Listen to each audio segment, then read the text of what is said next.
ஜோசியர்னா எல்லா இடத்துலையும் கேள்விகளை சந்திக்கிறதுக்கான சூழ்நிலை இருந்துகிட்டே இருக்கும்.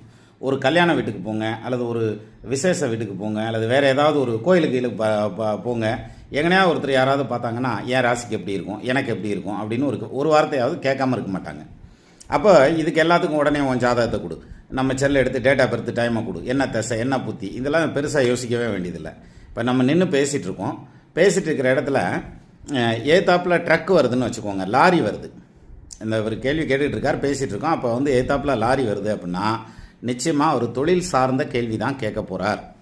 அந்த தொழில் சார்ந்த கேட்ட கேள்விக்கான பதில் அப்படின்னு எடுத்துக்கிட்டால் அவருக்கு பாசிட்டிவான பலன் நடக்கும் அப்படின்னு எடுத்துக்கிடலாம். அது வர்ற லாரி அல்லது ட்ரக் எம்டியாக வந்ததுன்னு வச்சுக்கோங்களேன், சும்மா வெறும் ட்ரக்காக வந்ததுன்னா வெட்டியாக தொழில் பண்ணிகிட்ருக்காரு, அந்த இடத்துலேருந்து வேறு தொழிலுக்கு ஷிஃப்ட் ஆகலாமாங்கிற கேள்வியை கேட்குறாரு அப்படின்னு அர்த்தம்.